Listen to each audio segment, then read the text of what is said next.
Buenas tardes a todos. Es un gusto retomar estas mesas de trabajo. Tengo el gusto de presentar para la mesa 4 a Clara Meira Segura. Clara Meira Segura es defensora de derechos humanos, la activista y coordinadora de proyectos, más de 18 años en la defensa de derechos humanos y más de 20 años trabajando en colectivos y organizaciones sociales. Trabajó en organizaciones como el IG Red de Jóvenes por los Derechos Sexuales y Reproductivos, Centro de Derechos Humanos, Fray Francisco de Vitoria y Aluna Acompañamiento Psicosocial. Su labor ha tenido que ver en mayor medida con los derechos económicos, sociales, culturales y ambientales, derechos de las juventudes y derechos de las mujeres y en favor del derecho a la lactancia materna. Clara, bienvenida. Muchas gracias, maestra Sandra Reyes. Martínez, claro, siempre es importante reivindicar los apellidos de nuestras madres. Y bueno, pues en ese sentido, yo sé que a veces es por lo corto, ¿no? Pero siempre es importante esta parte. Y pues primero que nada agradecer la invitación. Me siento muy honrada de poder estar en un espacio universitario. Por supuesto, mi alma madre, que es la Universidad Autónoma, Nacional Autónoma de México. Yo estudié Relaciones Internacionales en la Facultad de Ciencias Políticas y Sociales de la UNAM. Y bueno, pues no soy hija de Escuela Nacional Preparatoria, pero muy cercana al Colegio de Ciencias y Humanidades Plantel Sur. Y bueno, pues tenemos nuestro espíritu Puma también, y eso siempre va a ser un orgullo y algo importante de reivindicar la universidad pública y la labor que las mujeres hemos hecho en gran medida para poder tener al día de hoy una universidad pública, autónoma, y que pues nos hace falta seguir reivindicándola como eso, como una gran universidad que la hemos construido entre todas. Y bueno, en este sentido, mi participación tiene que ver con el título que decidimos ponerle a esta participación es Mujeres, Trabajo y Transformación.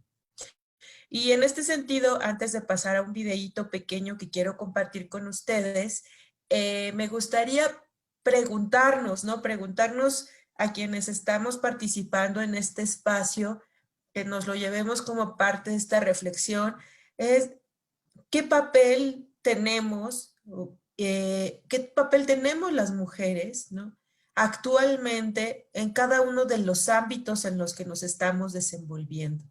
Ahora con el teletrabajo es,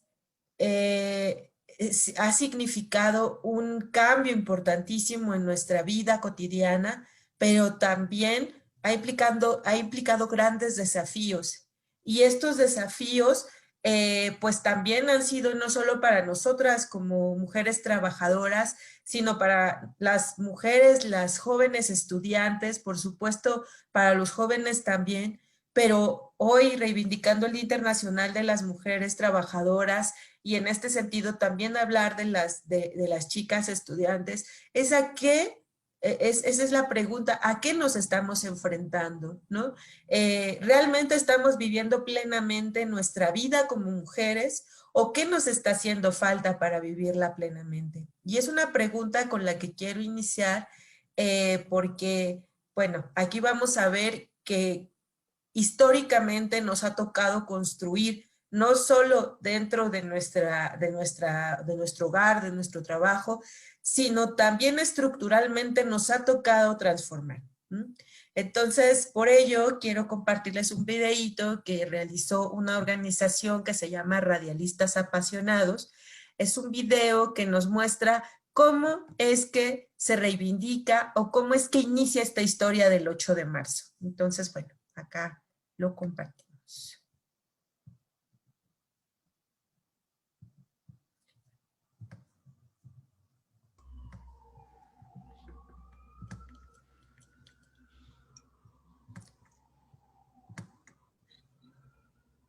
Disculpen, siempre la parte técnica es nuestro coco, pero ahí vamos, ahí vamos. Ya nos estamos acostumbrando a estas cosas. Ahí está. y paz. Pan y paz. Marzo de 1857. Última hora, New York City. Miles de trabajadoras textiles del Bajo Manhattan protestaron en las calles contra los míseros salarios y las condiciones inhumanas en que viven. La policía las dispersó a macanazos. El número de mujeres heridas en estos incidentes aún se desconoce. Marzo de 1867. Noticia urgente. Una masiva huelga de planchadoras de cuellos se está llevando a cabo en la ciudad de Troy, estado de Nueva York. Las mujeres denuncian la explotación laboral a que las someten, pero los patrones amenazan. Deberán volver a las fábricas con salarios menores que antes. Agosto de 1910. Durante la segunda conferencia internacional de mujeres socialistas que se realiza en estos días en Dinamarca, la dirigente alemana Clara Zetkin ha propuesto la celebración del Día Internacional de la Mujer. Y en ese día, compañeras, reclamaremos el derecho al voto y todos los derechos políticos y económicos que nos corresponden. La propuesta, según nuestra corresponsal en Copenhague, ha sido aprobada por unanimidad. Marzo de 1911. Última hora, nuestros reporteros ya están en las calles de Nueva York, donde unas 20,000 mujeres trabajadoras marchan y protestan. Más salario y menos horas de trabajo. Más salario y menos horas de trabajo. Las manifestantes costureras de las grandes factorías de algodón cumplen jornadas extenuantes de 16 horas y reciben salarios de hambre. Nos informan que se ha producido un incendio en la fábrica de blusas Triangle. Las obreras trabajaban a puerta cerrada y sin salidas de emergencia. 146 mujeres han muerto carbonizadas. Marzo de 1917.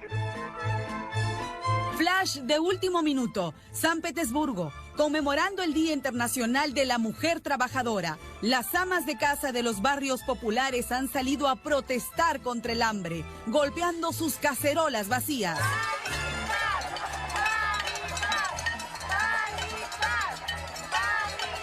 Muchas de estas mujeres han perdido a sus esposos en la guerra. Las rusas piden pan y paz y exigen el regreso de los combatientes. Nos informan que los obreros de Moscú acaban de declarar una huelga general en apoyo a las mujeres. Y un cable de última hora. El ejército se ha negado a reprimir la protesta y más bien los soldados se han sumado a ella. En estos momentos se dirigen al Palacio de Gobierno pidiendo la salida del zar Nicolás II, que tiene, según parece, los días contados.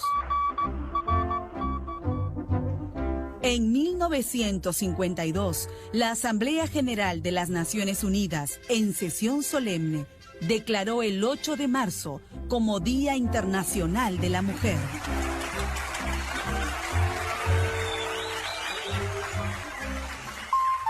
...8 de marzo. Hoy, en tu país, ¿qué hechos están protagonizando las mujeres? Marzo, mes de la mujer. Una producción de radialistas apasionadas y apasionados.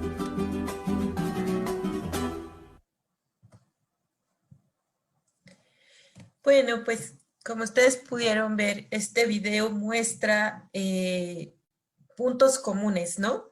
Esta parte de cómo es que las mujeres, dentro de sus espacios laborales, un momento porque se quedó todavía prendido aquí.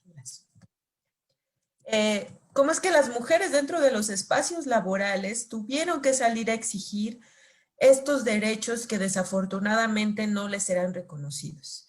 Como ustedes saben, cuando surgió la Revolución Francesa, que fue en 1789, la revolución lo que promovió fue los derechos del hombre y del ciudadano. En ese momento, como primera ola de los derechos, se hablaba de los derechos civiles y políticos para que las personas, pero en este caso los hombres, pudieran votar y elegir a sus gobernantes. Tuvieron que pasar todavía 2 siglos más para que las mujeres pudiéramos tener derecho al voto. Desafortunadamente, en Francia todavía las mujeres fueron consideradas, sí, fue importante la lucha de las mujeres, generaron fuerza, ellas salieron a las calles, estuvieron al frente de las batallas, pero desafortunadamente los hombres, lo que comenzaron a hacer los hombres revolucionarios de ese tiempo en la Francia de aquellos momentos, dijeron, no, pues las mujeres no pueden votar, ellas tienen que seguir en sus casas.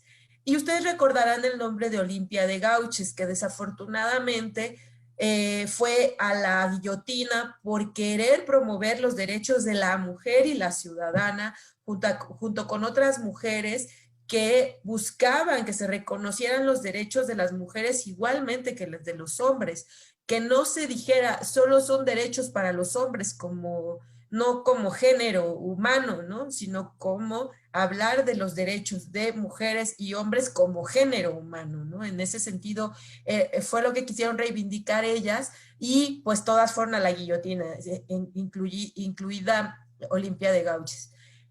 Esto fue muy importante, ¿por qué? Porque fue el precedente para que otras luchas de mujeres se fueran dando, e incluso ya antes en otros espacios, en otras tierras, las mujeres venían empoderando estos procesos de reivindicación. Ustedes hoy dentro del programa tuvieron algo muy interesante, que fue conocer el trabajo de Sor Juana Inés de la Cruz, ya viniéndonos para acá, para México, la Nueva España en aquel tiempo, y a Sor Juana no le tocó una vida fácil en ese sentido, ¿no? Sor Juana tuvo que ir a donde pudiera tener la instrucción escolar, y en este caso la instrucción escolar pues tenía mucho más que ver dentro de los espacios eclesiales. Las mujeres no eran aceptadas ni en la milicia, ni como maestras, en ese momento aún no eran aceptadas, el espacio público les era negado, y el único espacio desde donde podían leer, aprender de cierta forma a leer, a tener un poco más de acceso al conocimiento, era a través de la iglesia. Y en este sentido, pues Sor Juana, por eso es que se convierte en religiosa, y fue muy interesante cómo entra al mundo de las letras. Era una mujer muy brillante. Afortunadamente de ella su nombre sí sale a la luz. Desafortunadamente las mujeres que en ese tiempo escribían tenían que salir con seudónimos de hombres, o que sus esposos dieran el nombre para que se pudiera pudiera ser válido el escrito o los libros que se generaban. Por eso es que en la historia hay muchas, si ustedes se dan cuenta, en los siglos pasados hay muchos autores hombres, pero muy poquísimas mujeres que realmente aparecen dentro de lo público, ¿no? Y es por eso que yo alguna vez en la universidad recuerdo que una chica decía, es que si se dan cuenta los hombres han escrito más que las mujeres. Es claro, porque precisamente ese espacio nos ha sido negado históricamente. Entonces es por ello que tenemos esa parte. Y esto es trabajo, ha sido trabajo desdibujado en las mujeres. Después de ese tiempo, nos vamos un poco al momento de la independencia de México, y ustedes recordarán el nombre de Gertrudis Bocanegra. Gertrudis Bocanegra fue una mujer importantísima para la independencia de México, una mujer que desde Michoacán, incluso hay una estatua bellísima de Gertrudis Bocanegra allá en Michoacán, en Pátzcuaro, donde se refleja la importancia de ella como la creadora de una red de comunicación independentista, articulando a mujeres para que pudieran generar comunicación, información importante que permitiera que el ejército independentista entrara y pudiera haber una mayor red y lazos de transformación social en ese momento. Y esto es valiosísimo porque es una incursión de las mujeres al periodismo comunitario, es una forma de comunicación y además Gertrudis como una mujer revolucionaria convencida de que tenían que cambiar las cosas en México, en la Nueva España de ese tiempo. Algo que coincide es que evidentemente la participación de las mujeres no es desde una instrucción meramente de la academia, sino va siendo desde su sensibilidad por la transformación de su comunidad, porque somos las que primero vamos recibiendo los impactos de esta desestructura o de estas injusticias sociales que ocurren. Y bueno, pues ya de ahí me salto un poco a la independencia, a la Revolución Mexicana, y ustedes recordarán nombres como la escritora del proemio del Plan de Ayala, que en este caso fue, ahorita les digo los 3 nombres, porque yo también luego tengo un poco se me cansa se me cuatrapean los nombres. Bueno, pues están Dolores Jiménez y Muro, que ella fue la escritora del proemio del Plan de Ayala, que poco se le reconoce. También estuvo dentro de estas revolucionarias, estuvieron otras mujeres como Elisa Acuña, que ustedes ahora han estado escuchando porque en este sexenio se le ha reivindicado mucho.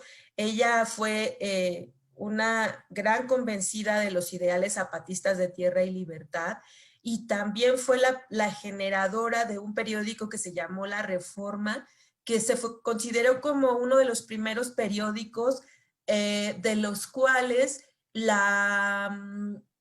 se habló de las causas de los pueblos indígenas, que desafortunadamente en el olvido se ha dejado hasta nuestros días. Ya hay un poco más de reivindicación, pero todavía los pueblos indígenas no tienen ese reconocimiento, y el caso de las mujeres indígenas ha sido algo importantísimo desde que nos han enseñado que sus derechos todavía no son cumplidos, ¿no?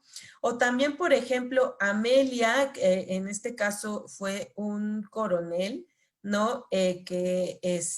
Fue ella, la coronel Amelia, que ahorita les digo el apellido, porque también les digo, luego se me van los nombres, pero Amelia, fue muy interesante la historia de Amelia, porque ella, desde muy joven, se lanza a la lucha por la Revolución Mexicana, y para poder ir como toda una revolucionaria, tuvo que vestirse de hombre, y ella en realidad su deseo fue decir, yo me voy a la revolución, e incluso cuando le hacen una entrevista, se llamaba Amelia Robles, que después su nombre fue Amelio Robles, y fue coronel, y entonces le preguntan, oye, ¿cómo, por qué usted salió a la guerra, ¿no? ¿Por qué se fue a la revolución? Y ella así con toda la frescura del mundo dice, pues por pura locura de muchacha, ¿no? En ese tiempo veíamos que había muchas injusticias en nuestro entorno, en nuestra comunidad, y yo dije, pues vámonos a la revolución. Esto fue muy importante porque hay mujeres, más allá de las soldaderas, que la figura de la soldadera es una figura muy digna, pero desafortunadamente desdibuja los nombres de mujeres que fueron importantes para la Revolución Mexicana, desde su trabajo, desde su labor, en todos los sentidos. Desdibuja este sentido de los nombres. Ustedes siempre van a conocer quién fue Zapata, quién fue Carranza, quién fue Madero, pero tenemos pocas referencias de mujeres históricamente, como lo fue Leona Vicario o como lo fue José Ortiz de Domínguez, ¿no? Estos nombres que ahora les estoy diciendo, les apuesto que algún momento ahí en la recóndito los escuchamos, o incluso Sor Juana Inés de la Cruz, que hasta nuestros tiempos la reconocemos, la vimos en billetes, pero hasta ahí está la inequidad, ¿no? De pronto las figuras de mujeres están en los billetes de menor denominación y las figuras de los hombres están en los de 500 o en los de 1000, por ejemplo, Hidalgo en los de 1000, ¿no?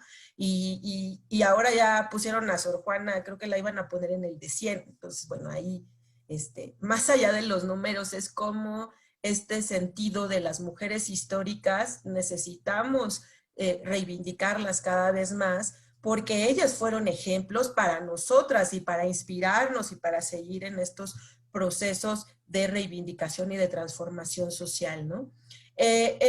Y como les cuento, esto fue durante la independencia de México. Algo que me gustaría mucho compartirles es, si ustedes no conocen el proemio de Plan de Ayala, escuchémoslo un poquito, porque ahí es donde se nota cuál es el sentir de esta gran mujer que como tal, Dolores Jiménez y Muro lo intentó reflejar, de cómo estaba sintiendo ella el proceso revolucionario y cómo lo reflejó en este documento tan importante en la historia de México, en la defensa de los derechos a la tierra. Ella dice: la humanidad, incansable mariposa, que en su incesante labor rompe capullo tras capullo, buscando siempre la luz, alcanza épocas de tiempo en tiempo en las que los cerebros esplenden y los corazones arden al poderoso impulso de una idea redentora. Han hablado muy alto en los altruistas autores del Plan de Ayala, diciéndoles con elocuente lenguaje que para que los beneficios que encarna nuestra magna Constitución sean un hecho, es preciso que el proletario, sobre todo el indio, ese mártir que tantos siglos se regenere y se instruya. Ese mártir de tantos siglos se regenere y se instruya, a fin de que sea lo que debe ser en no lejano día. Y para que esto se realice, es preciso que no tenga hambre, que no lo martirice el frío, que sea el hermano de sus semejantes y no su propiedad menospreciada, como ha sido hasta hoy. ¿Quién más sino Dolores y Muro, que fue una gran revolucionaria hasta el final de sus días, iba a escribir este proemio? Porque ella era una mujer muy convencida, que no trabajó solo por sí, sino que se articuló con otras mujeres y hombres para hacer esta revolución. Y en ese sentido, quiero como ubicar que en mucho, ustedes como maestras que hemos llevado también este proceso de docencia, las estudiantes que en este sentido a veces no tenemos referentes de quién nos puede inspirar, pues recordar que en ese tiempo de la revolución, el acceso que tenían mayor al conocimiento y a poder participar socialmente las mujeres ahora era a través del magisterio, ¿no? Por eso es interesantísimo que hay muchas mujeres desde el magisterio que se convierten en periodistas para poder reflejar de alguna manera la vida de sus comunidades, de la injusticia que se estaba viviendo, y lo hacían de maneras tan hermosas como lo hace Dolores Jiménez y Muro. Pero también lo hacen desde el campo de batalla. Y es aquí donde ya pasamos a esta parte del videíto que les presenté, porque no solo en México, sino en otros países del mundo, en otros rincones del mundo, ustedes ven que las mujeres trabajadoras son las que se levantan, las que empoderan, las que dicen: estamos viviendo injusticias, nos están pagando salarios míseros, nos están esclavizando, nos encierran en las maquilas, no tenemos acceso a la alimentación, no hay agua siquiera para que podamos beber mientras estamos trabajando, y las condiciones son precarísimas.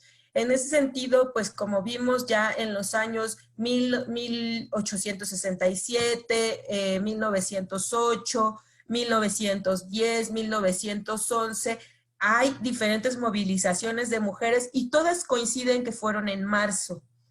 El Día Internacional de la Mujer Trabajadora se lo debemos a las mujeres organizadas, sobre todo a las mujeres socialistas, que en su momento estuvieron reivindicando y estuvieron al frente de varios espacios políticos y también de batalla dentro de diferentes revoluciones, como la revolución rusa en Europa, y también, también dentro de espacios como Alemania. Ya mencionan acá el nombre de Clara Zetkin, junto con su amiga Rosa Luxemburgo, que el día viernes 5 de marzo cumplió 150 años de su nacimiento, y ellas dos fueron grandes referentes en cuanto a la reivindicación de los derechos de las mujeres dentro del mundo socialista y de los derechos de la clase proletaria en general.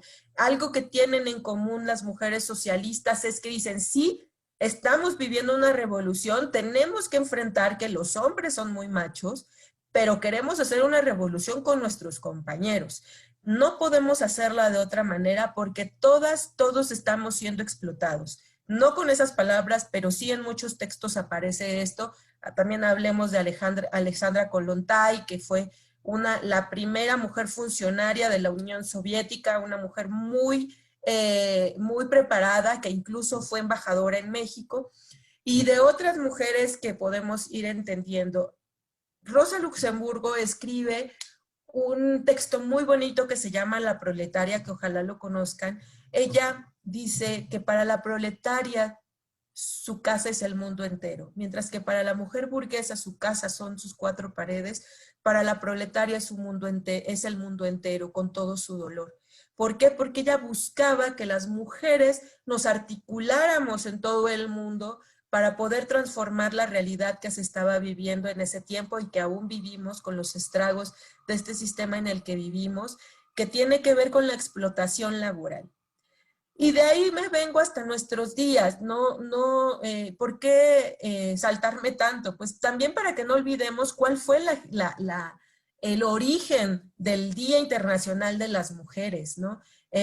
Trabajadoras.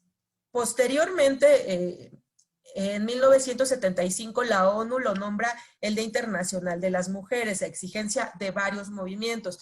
Y está bien, es importantísimo que todo el mundo reivindique los derechos de las mujeres. No es un día para que nos den flores, para que nos feliciten, para que nos den chocolates. Si quieren dárnoslos está bien, pues nos los comemos con mucho gusto, pero no es un sentido de festividad como si fuera un cumpleaños. Es un sentido de reivindicación de que podamos comprender que aún las mujeres estamos viviendo situaciones muy adversas.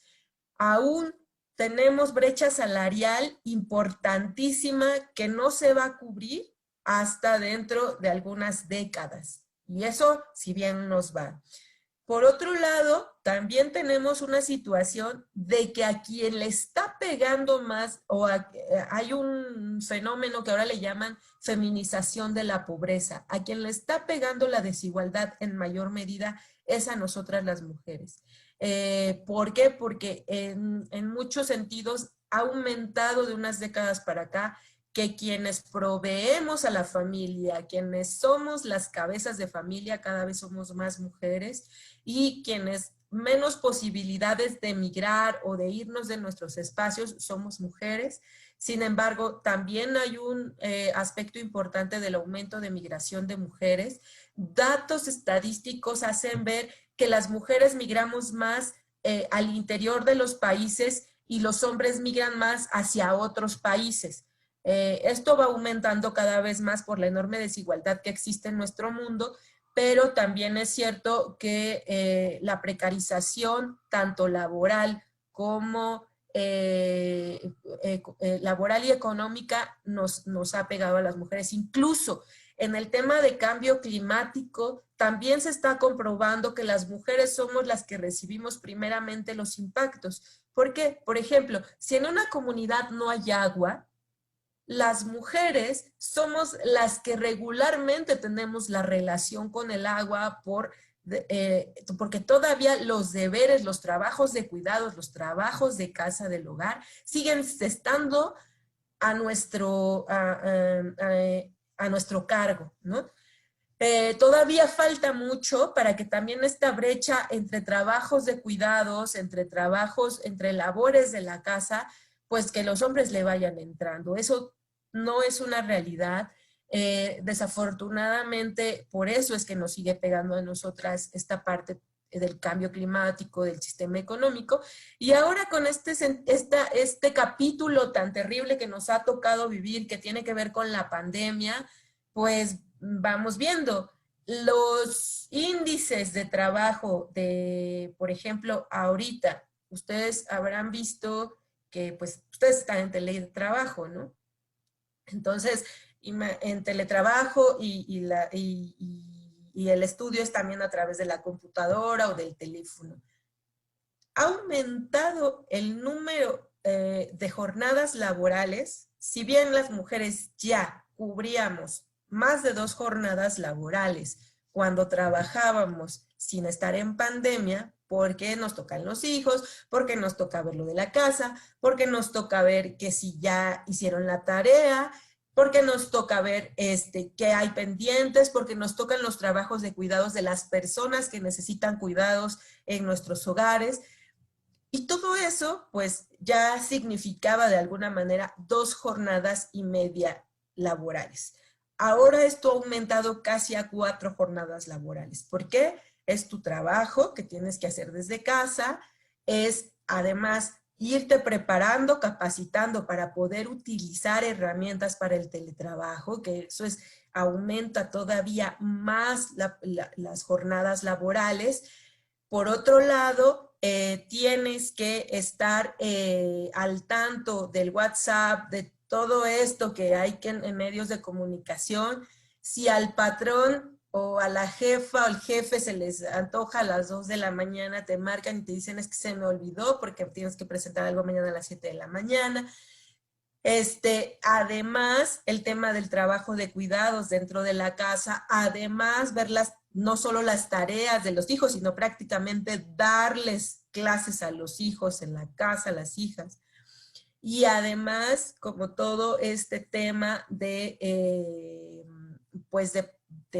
proveer, de ver, de poner la infraestructura para el trabajo, porque no es lo mismo que tú estés en un salón de clases, que tengas la computadora del trabajo, a que estés ya en tu casa, tener que habilitar un espacio, un pequeño rincón para que ahí puedas trabajar. Y bueno, eso también es importante de tenerlo en cuenta. Entonces, ¿cómo se van multiplicando las labores? Y ahora más que nunca yo les decía a unas amigas, ¿no? Pues parecemos pulpas, un brazo en el bebé.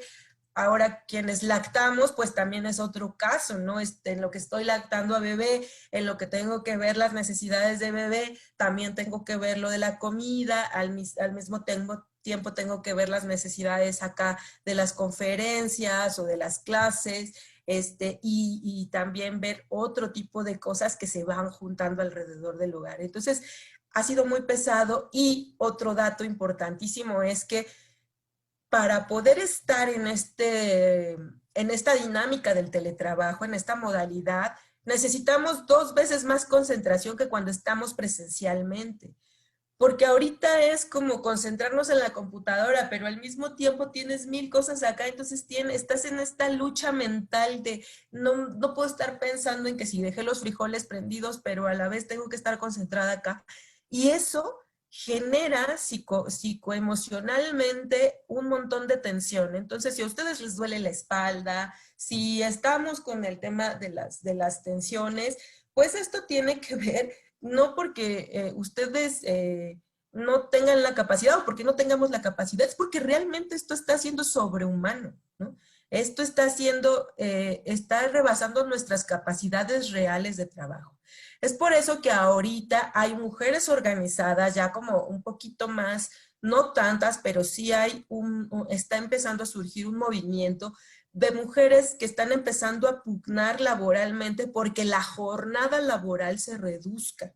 Es decir, no sean en teletrabajo, ya no sean las 8 horas o las 12 horas, ¿no? Sino que sean 6 horas. ¿Por qué? Porque también este proceso está generando todavía mayor cansancio. Y si no fuera porque muchas mujeres históricamente han estado luchando, pugnando, saliendo a las calles, desde sus espacios laborales, desde la escritura, desde las revoluciones, desde el hogar, desde diferentes movimientos sociales, ahora no tendríamos los derechos de los cuales podemos hablar.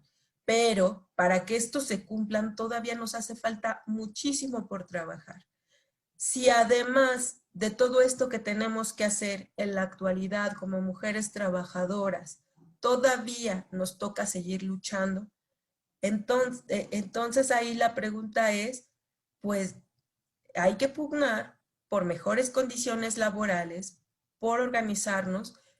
Bueno, esto de pugnarlo no lo podemos lograr si no nos organizamos, si no nos escuchamos como mujeres y si no vemos que también desafortunadamente hay compañeras trabajadoras que están pasando por situaciones todavía más terribles que nosotros. Las mujeres jornaleras, las mujeres migrantes, las mujeres trabajadoras del hogar, las mujeres que actualmente se encuentran en el comercio informal porque no están encontrando otro tipo de trabajo. Y además también este tema del outsourcing o llamado trabajo por subcontratación, pues ahora estamos en un retroceso de derechos porque ya no tienen derecho a la seguridad social, a la salud, a otro tipo de condiciones o a la maternidad. Y estas condiciones pues son necesarias para que vivamos dignamente como mujeres. Y pues si eso no está, tenemos que seguir pugnando y luchando para que esto esté no solo para nosotras, sino para otras mujeres, para nuestras hijas y para las nuevas generaciones de mujeres que también vienen a un mundo que está muy complicado. Bueno, pues hasta aquí sería esta primera parte de mi participación, cumpliendo con el tema del tiempo que se me ha pedido, y bueno, pues abro. Muchas gracias, maestra. Qué gusto escuchar esta reflexión, estos datos históricos, este contexto en donde ha tenido la mujer una participación muy importante y, como comentaba, la reivindicación es fundamental. Al respecto tenemos algunas preguntas, le voy haciendo una, por favor, para que nos pueda ampliar la información. Preguntan, ¿cómo podría la mujer hacer un espacio de participación en el que casi lo tienen todos los hombres? Bueno, pues una es que es importante que reconozcamos nuestra fuerza y nuestra posibilidad, ¿no? De ser y de hacer, pero no lo podemos hacer solas. Hay una cosa que se llama solidaridad, un concepto que se llama conciencia de clase también, que desafortunadamente lo hemos dejado en el olvido. Cuando tú ves que tu compañera tiene un logro más que tú, lo que quieres es como, a veces viene como este sentido de la envidia, que es un sentido muy creado, muy prefabricado y que hemos caído en ese juego. ¿Por qué no impulsarnos como compañeras? Y en la medida que una compañera avance, tú también estás avanzando. En la medida que una compañera retroceda, tú también estás retrocediendo. Y en la medida que un compañero te subestima, es el mejor momento para que entremos y llamemos, pero no solas, porque solas es casi imposible transformar esas estructuras. De ahí la importancia de la comunicación, del acercamiento y de conocer más nuestra historia, porque, como les decía hace un rato, estas mujeres que se organizaron son inspiraciones para decir, si ellas pudieron, yo también puedo con mis compañeras, ¿no? Hay que romper con este sentido individualista del éxito, porque el éxito es muy individualista, e ir por un sentido más de la justicia por la colectividad, no desde el individualismo, ¿no? Gracias, maestra. Otra pregunta, ¿qué podríamos hacer como estudiantes para visibilizar a las mujeres de la historia? Ay, pues eso, hay un montón de cosas bien bonitas. Ustedes que son jóvenes, ya las que no somos tanto, pues a veces quisiéramos regresar a ser jóvenes, ¿no? Pero hay un montón de cosas, ¿no? Incluso no importa la edad. Ahora con las nuevas tecnologías, con la creatividad, lo primero es leer mucho a las mujeres.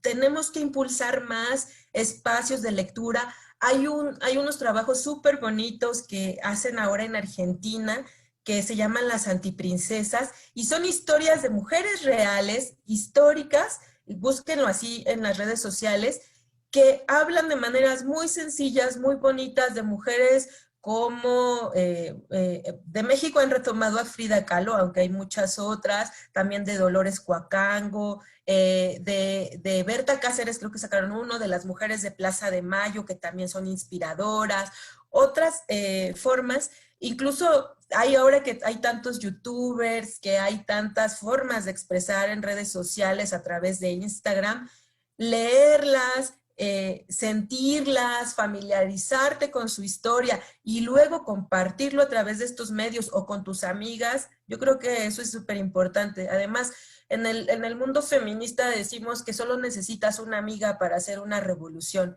Rosa Luxemburgo y Clara Zetkin eran súper amigas y las dos en comparsa hicieron cosas maravillosas juntas. Hay otras historias de amigas que han hecho grandes cosas juntas, pues júntense con amigas y hagan una transformación en diferentes espacios. Eso, yo también ahora estamos generando un proceso de reivindicación, hay tema de la lactancia materna y solo fue juntarme con amigas y estamos haciendo cosas bien interesantes, ¿no? Excelente recomendación, maestra, muchas gracias. ¿Con qué palabras definiría a las mujeres que lucharon y luchan actualmente por la equidad de género y otras causas?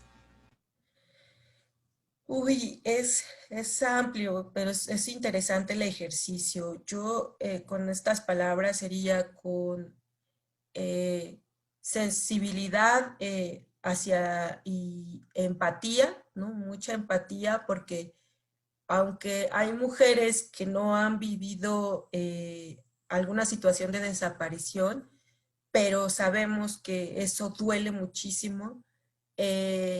También creo que también creo que es reivindicación, revolución, también creo que es una posibilidad de generar revoluciones de manera importante. Confrontación, por supuesto, pero ninguna revolución ha sido, o bueno, algunas revoluciones han sido pacíficas, pero en realidad casi ninguna, porque el poder desafortunadamente es mucho. Y vivimos en un sistema patriarcal bastante terrible también, además de capitalista es patriarcal, y desafortunadamente toda acción que haga la mujer, sea que te calles, sea que hables, sea que grites, sea que te desnudes, sea que te pongas una burka, todo va a estar mal para el sistema patriarcal. Pero siempre y cuando estemos convencidas y tengamos esa fuerza de la transformación a través de conocer nuestra historia y del diálogo colectivo y la construcción colectiva, pueden haber grandes transformaciones.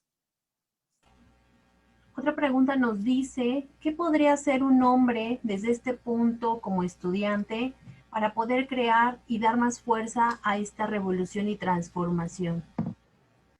Es una pregunta muy importante. Yo creo que lo primero es establecer la conciencia, retomar que desafortunadamente los hombres han caído en un sistema de privilegios que les ha concedido el sistema, pero que les ha lastimado mucho también. El hecho de que los hombres no puedan llorar, no puedan expresarse, tengan que siempre ser los fuertes, tengan que ser los proveedores, eso ha lastimado muchísimo al género masculino, hablando de este sentido, porque el género es una construcción cultural que le ha cargado mucho al hombre y también le ha cargado mucho a la figura de ser mujer. Pero lo importante es mucho sensibilizarnos, hablar, dialogar con el feminismo. El feminismo no es una cuestión de imposición y de que una cosa es el embrismo y otra cosa es el feminismo. Entonces de pronto se cae como en discursos ahí medios terribles que confunden. Entonces podría ser que se dialogue con el feminismo, poder leer algunas mujeres feministas, hay varias, por ejemplo, Rita Segato es muy buena hablando como el tema feminista y también dirige su discurso hacia los hombres, y el análisis también de manera interesante. Ver cómo históricamente los hombres han abusado de su poder patriarcal para poder subestimar no solo a las mujeres, sino a todo aquello que sea ajeno a un sistema. Por ejemplo, a la clase trabajadora, a los indígenas, a la diversidad sexual, ¿no? En ese sentido, el patriarcado es un sistema que se va entrelazando y va vulnerando en general no importa a la raza, al credo, a todo aquello que vaya en contra de seguir perpetuando su poder, ¿no? Pues muchas preguntas, maestra, pero bueno, por el tiempo vamos a cerrar, que justo se une con lo que ahorita nos está comentando. ¿Cuál cree que sea el principal reto a afrontar en la lucha feminista? Ay, son muchísimos, pero un reto importante es el poder entender en dónde está enraizado, enquistado este poder que a las mujeres, a la diversidad sexual y a nuestras hermanas de clase, ¿no? A nuestras hermanas, sobre todo trabajadoras, mujeres pobres, ¿no? Que estamos en situación, que no vivimos en una situación privilegiada para el sistema, que no estamos viviendo nuestros derechos fundamentales, es cómo generamos diálogos para construir, para transformar esta realidad. Tenemos que generar más espacios de diálogo, de reconocimiento, de saber más de la historia, para no dejarnos llevar un poco y fracturarnos entre nosotras. Y también, por supuesto, atraer y tener más diálogos con nuestros compañeros hombres, trabajadores, ¿no?